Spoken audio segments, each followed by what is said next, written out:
Hello again everybody, welcome to another Transformers review. This is Graham, also known as the Collector 75. For today's review I'm going to be doing the little known Generation 1 Predators. These were I think they were practically the last Generation 1 Transformers released, along with like the Turbo Masters and the Aqua Speeders and the Stormtroopers. Now then, I'm pretty sure these ones weren't released in Generation 2 packaging like the Aqua Speeders and the Stormtroopers were, so like I'm saying, I'm pretty sure these were like the last Generation 1 in Europe.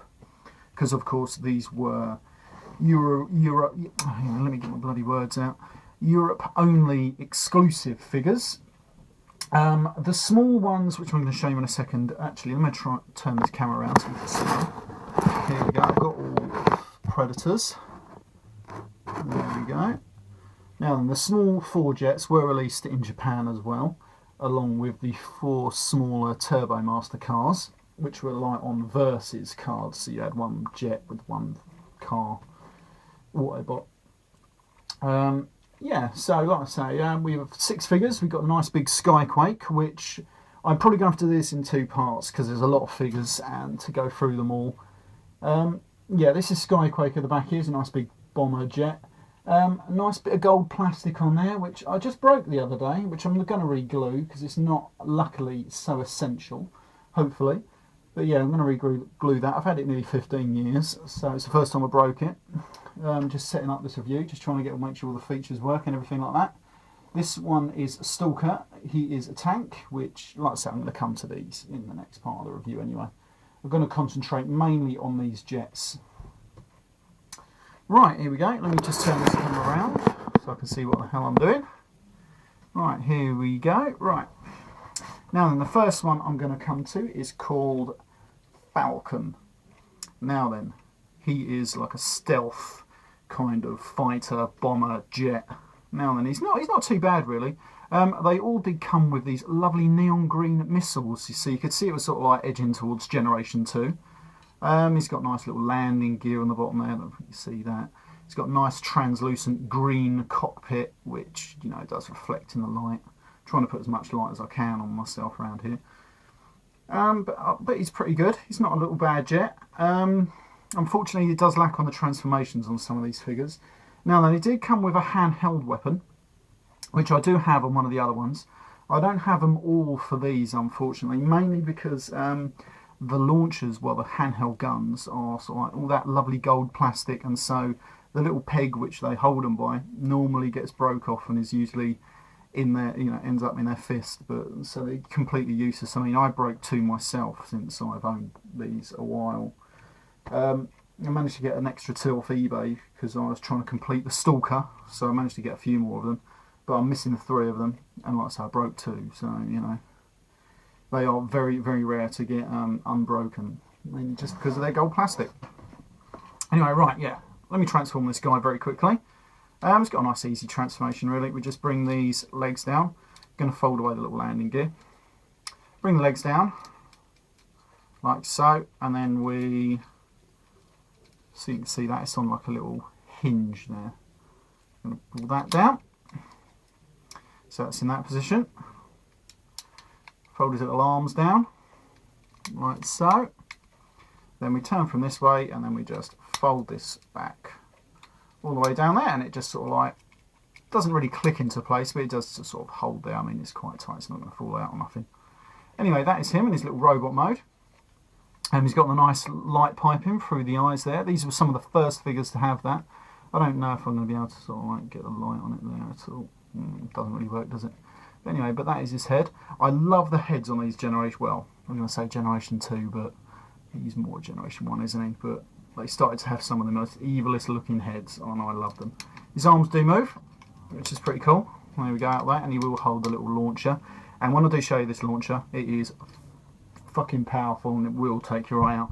And this is why when these guys, well, the 2 large guys were released for the Machine Wars range, they couldn't release them because of the safety laws. Anyway, right, this guy is called Snare, and he is quite a funky looking jet. I'm not quite exactly sure what sort of jet he's modelled after, but, you know, that is him in his little jet mode. He's got a nice little landing gear. I'm going to put that away, because he does look good, and you can sort of like zoom in. He's a brilliant jet. He looks absolutely really great from the front there. He's got nice little neon green missiles. Of course, these are all detachable on all these. But yeah, so that's him. Nice little translucent cockpit. Really good. Not too bad jet mode, really, for what they were. You know, these are like toys, aren't they? Anyway, oh yeah, I forgot to show you on the other figure, but they all come with this secret mega visor sort of thing, which I'm going to show you when I get to part 2, because they link up with the bigger figures. But this is his mega visor thing down here, and it comes out of a little battle scene. I don't think we're going to be able to see the little scene on there if I flip this up. Once you put it in one of the other guys, you can sort of see it. But all the little jets do come with that. Just thought I'd show you that quickly. Right, I'm going to show you this guy's transformation. It is very, very simple, unfortunately. All we do is we just pull down the legs a little bit, grab them there. They do move a tiny, tiny bit. And then we just flip over the cockpit, flip his little head back. And that is it. A really simple transformation, unfortunately. You're not going to get no leg movement or articulation at all in these figures, but the arms all do move. Which, and they don't look too bad on display, really. So, you know, not too bad. That's his robot mode. Not bad, but not particularly great either. I'm going to put him down there. Oh, don't fall over. There we go. Right, we're going to come to the next one, which is called Skydive. Put that bloody missile back in there. Yeah, reused name, of course, but he's a nice purple jet. Looks quite futuristic, a futuristic kind of jet, maybe. But, you know, he's not too bad. Again, green missiles, absolutely brilliant. Like I say, you've got a bit of a hole under the cockpit there, but, you know, what you're going to do. It's Generation 1, very cheaply made at the end of the line, just trying to make a bit of money before the line gets totally cancelled. So what are you going to do? Right, I'm going to transform this guy. Simply pull out the legs, then we pull out the feet, put them down and click them into place. Pull it out, flip it around, click into place. And then very simply pull down the little nose cone. And there we have it. He's got quite a weird little looking face. I don't really think we're going to pick that out. But his arms are a little just tucked away in there. We can move them. And when I show you the launcher, because like I said, they all come with launchers, like I've said before, yeah, he really does have a weird looking face. Not one of the best ones, but there we go. I'm going to put him down there. Just got time to show this last guy. This guy is called Talon. Now he looks kind of like an F-15 Strike Eagle, but you know, could be wrong. So he looks pretty good. He's got the launcher. I'm going to take this off very carefully because I don't want to launch the missile. And come on, off you come. And I don't want to break it either. There we go. Just going to put that down there. Just to show you how powerful this is, this will go miles. It's going to shoot right into my hand.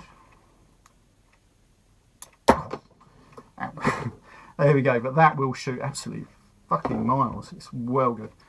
Anyway, right, I'm going to transform this guy very quickly. Another easy transformation, unfortunately. Just pull out the legs, get his little feet, pull them around and into place. Like so, nothing really, no trouble. And then just flip down the little cockpit. And then his head is little sort of like tucked away in there. Pull out his little hands. Put his little handheld weapon in his little hand. And that is Talon. Not a bad little figure. Looks a bit strange with his little head just tucked away in there. And he's sort of like, you know, a bit strange, but there we go. And he does have a nice little head. We're not going to be able to zoom in on that at all because this camera is a bit shit and doesn't really zoom or nothing like that, unfortunately. But these do look good, just all next to each other on display. Not really the best toy pieces. Well, I suppose if you're a little kid and you've got your imagination going, probably pretty good. I mean, I did have a little play of them once when did I buy them? When I was about 20. So there we go. Right. I'm going to end this review there, and in my next review I'm going to be doing the two larger figures from this range, which is Stalker and Skyquake. I'll see you all then.